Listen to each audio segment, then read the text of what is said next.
The Human Cycle by Sri Aurobindo. Chapter 13. Reason and Religion.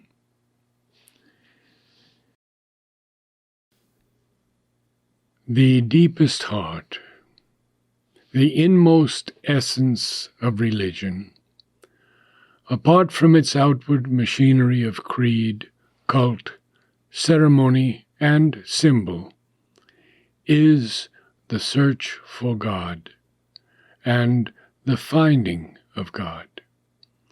Its aspiration is to discover the infinite, the absolute, the one, the divine, who is all these things, and yet no abstraction, but a being. Its work is a sincere living out of the true and intimate relations between man and God. Relations of unity, relations of difference, relations of an illuminated knowledge, an ecstatic love and delight, an absolute surrender and service, a casting of every part of our existence out of its normal status into an uprush of man towards the divine, and a descent of the divine into man.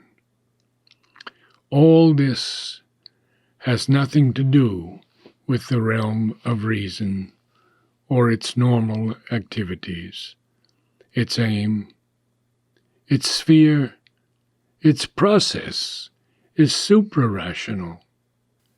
The knowledge of God is not to be gained by weighing the feeble arguments of reason for or against his existence. It is to be gained only by a self-transcending and absolute consecration, aspiration, and experience.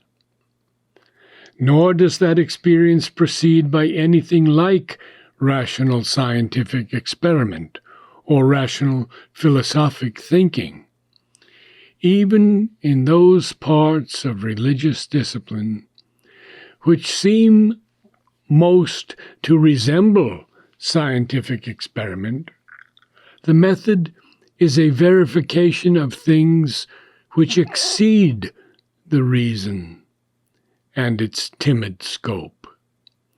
Even in those parts of religious knowledge which seem most to resemble intellectual operations, the illuminating faculties are not imagination, logic, and rational judgment, but revelations, inspirations, intuitions, intuitive discernments that leap down to us from a plane of supra-rational light. The love of God is an infinite and absolute feeling which does not admit of any rational limitation and does not use a language of rational worship and adoration. The delight in God is that peace and bliss which passes all understanding.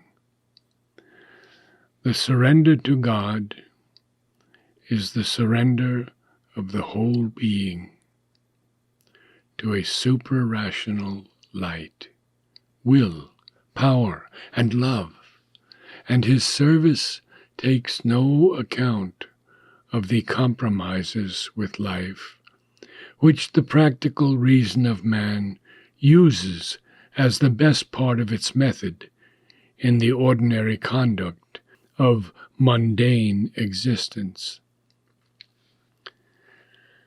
Wherever religion really finds itself, wherever it opens itself to its own spirit, there is plenty of that sort of religious practice which is halting, imperfect, half sincere, only half sure of itself, and in which reason can get in a word. Its way is absolute, and its fruits are ineffable. Reason has, indeed, a part to play in relation to this highest field of our religious being and experience. But that part is quite secondary and subordinate.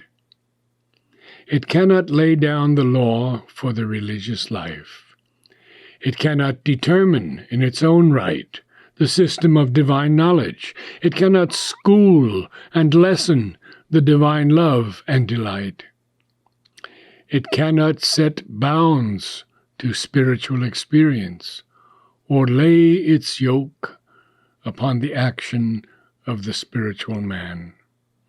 Its sole legitimate sphere is to explain, as best it can, in its own language, and to the rational and intellectual parts of man, the truths, the experiences, the laws of our super-rational and spiritual existence. That has been the work of spiritual philosophy in the East, and much more crudely and imperfectly done, of theology in the West. A work of great importance at moments like the present, when the intellect of mankind, after a long wandering, is again turning towards the search for the divine. Here there must inevitably enter a part of those operations proper to the intellect, logical reasoning, inferences from the data given by rational experience, analogies drawn from our knowledge of the apparent facts of existence, appeals even to the physical truths of science, all the apparatus of the intelligent mind in its ordinary workings. But this is the weakest part of spiritual philosophy. It convinces the rational mind only where the intellect is already predisposed to belief. And even if it convinces, it cannot give the true knowledge. Reason is safest when it is content to take the profound truths and experiences of the spiritual being and the spiritual life, just as they are given to it, and throw them into such form, order, and language as will make them the most intelligible, or the least unintelligible to the reasoning mind. Even then, it is not quite safe, for it is apt to harden the order into an intellectual system and to present the form as if it were the essence. And, at best, it has to use a language which is not the very tongue of the suprarational truth, but its inadequate translation. And, since it is not the ordinary tongue either of the rational intelligence, it is open to non-understanding or misunderstanding by the ordinary reason of mankind. It is well known to the experience of the spiritual seeker that even the highest philosophizing cannot give a true inner knowledge. It is not the spiritual light, does not open the gates of experience. All it can do is to address the consciousness of man through his intellect, and, when it has done, to say, quote, "I have tried to give you the truth in a form and system which will make it intelligible and possible to you. If you are intellectually convinced or attracted, you can now seek the real knowledge, but you must seek it by other means, which are beyond my province." End quotes. But there is another level of the religious life in which reason might seem justified in interfering more independently and entitled to assume a superior role. For as there is the suprarational life in which religious aspiration finds entirely what it seeks, so too there is also the infrarational life of the instincts, impulses, sensations, crude emotions, vital activities from which all human aspiration takes its beginning. These too feel the touch of the religious sense in man, share its needs and experience, desire its satisfactions. Religion includes this satisfaction also in its scope, and in what is usually called religion, it seems even to be the greater part. Sometimes, to an external view, almost the whole. For the supreme purity of spiritual experience does not appear, or is glimpsed only through this mixed and turbid current. Much impurity, ignorance, superstition, many doubtful elements must form as the result of this contact and union of our highest tendencies with our lower ignorant nature. Here it would seem that reason has its legitimate part. Here surely it can intervene to enlighten, purify, rationalize the play of the instincts and impulses. It would seem that a religious reformation, a movement to substitute a pure, in quotes, and rational religion for one that is largely infrarational and impure, would be a distinct advance in the religious development of humanity. To a certain extent, this may be, but owing to the peculiar nature of the religious being, its entire urge towards the suprarational, not without serious qualifications, nor can the rational mind do anything here that is of a high positive value. Religious forms and systems become effete and corrupt and have to be destroyed, or they lose much of their inner sense and become clouded in knowledge and injurious in practice. And in destroying what is effete, or in negating aberrations, reason has played an important part in religious history. But in its endeavor to get rid of the superstition and ignorance which have attached themselves to religious forms and symbols, intellectual reason, unenlightened by spiritual knowledge, tends to deny and, so far as it can, to destroy the truth and the experience which was contained in them. Reformations which give too much to reason and are too negative and Protestant usually create religions which lack in wealth of spirituality and fullness of religious emotion. They are not opulent in their contents. Their form, and too often their spirit, is impoverished, bare, and cold. Nor are they really rational. For they live not by their reasoning and dogma, which to the rational mind is as irrational as that of the creeds they replace, still less by their negations, but by their positive quantum of faith and fervor, which is suprarational in its whole aim, and has, too, its infrarational elements. If these seem less gross to the ordinary mind than those of less self-questioning creeds, it is often because they are more timid in venturing into the realm of suprarational experience. The life of the instincts and impulses, on its religious side, cannot be satisfyingly purified by reason, but rather by being sublimated, by being lifted up into the illuminations of the Spirit.